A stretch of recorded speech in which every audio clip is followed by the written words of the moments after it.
8 Mart Beynəlxalq Qadınlar Günü münasibətilə bir çox insan analarına, bacılarına və yaxınlarına hədiyyə almağa çalışır. Bugün məktəblərdə də xüsusi qeyd olunur və tez-tez müzakirə edilən məsələlərdən biri müəllimlərə hədiyyə verilib-verilməməsidir.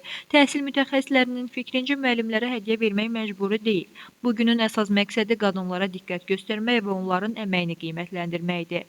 Məktəblərdə isə şagirdlərin müəllimlərinə göstərdiyi hörmət və təşəkkür daha çox simvolik xarakter daşımalıdır. Milli Məclisin deputatı Ceyhun Məmmədov açıqlamasında bildirib ki, bu kimi hallarda məsuliyyət daha çox məktəblərin üzərinə düşür.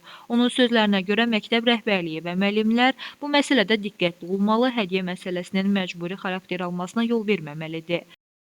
Məsuliyyət daha çox düşür bizim o vəziyyətdə məktəblərimizin üzərinə, məktəb direktorlarımızın üzərinə, rəhbərlərin üzərinə.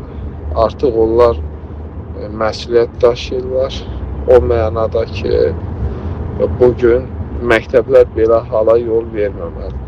Əgər belə bir hal varsa, belə bir vəziyyət varsa, Elm və Təhsil Nazirliyinin qaynar xətti var və qaynar xəttə müraciət etməlidir. Yəni o mənada bugün həm biz rəsmi mövqeyi görürük, yəni dövlətin həm rəsmi mövqeyini görürük, həm də eyni zamanda da biz yəni bu istiqamətdə dövlətin müəyyən addımlar atdığını görürük. Ona görə bu mənada, bu anlamda məsələnin mahiyyəti ondadır ki, dövlətin vahid bu məsələ ilə bağlı bir mövqeyi var və bu mövqeydə hamının nəzərə almasına ehtiyac var.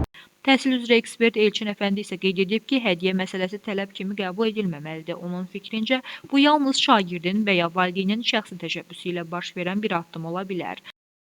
Nəzərə çatdırım ki, bu qərar şagirddən asılı olaraq formalaşan bir qərardır. Biz hədiyyə deyərkən bunu tələb kimi qəbul etməməliyik. Qarşı tərəfin, yəni şagirdin və yaxud da onun valideynin öz təşəbbüsü ilə olan bir prosesdir bu. Ola bilər hansısa şagird gül alsın və yaxud da hansısa şagird ətir alsın və yaxud da hansısa şagird ürək sözlərini, təbrikini yazıb açıqda təqdim etsin. Yəni bütün bunlar şagirdin öz istəyindən formalaşmalıdır. Yox, əgər bunlara məhəl qoymayıb, bəlli məbləğdə pul vəsaitinin yığılması və yaxud da bahalı hədiyyələr istənilməsi yol verilməzdir və bu qanunvericiliyin tələbinin pozulması deməkdir. Bununla bağlı həm Elm və Təhsil Nazirliyi, həm Məktəbəqədər və Ümumi Dövlət Agentliyi tərəfindən ümumi təhsil müəssisələrinə təlimatlar göndərilir. Sözü gedən məsələ ilə bağlı şəhər sakinlərinin də fikirlərini öyrəndik. Olur gül veririk, olur konfet veririk, belə olur. Amma olur ki, bizim uşaqlarımız evdən hədiyyə gətirirlər. Çox vaxt şəkər alırıq, ya da ki gül, arada da pul verirlər. Müəllim də qadındır, qadınları təbrik eləməliyik də. Ona başqa məna yüklənilirsə, yox. Ya tələb olunursa, o da yox, ona da qarşıyam.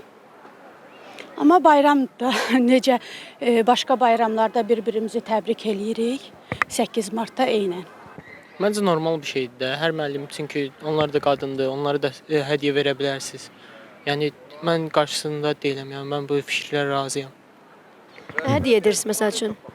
Gül ola bilər və yaxud da hər hansı bir ətir, bir bəzək əşyası, onların yəni sevə biləcəyi bir şey. Qeyd edək ki, müəllim üçün ən böyük hədiyyə şagirdlərinin diqqəti, hörməti və qazandıqları uğurlarıdır. Buna görə də 8 Mart münasibəti ilə göstərilən kiçik diqqət və xoş sözlər belə müəllimlər üçün kifayət qədər dəyərli hesab olunur.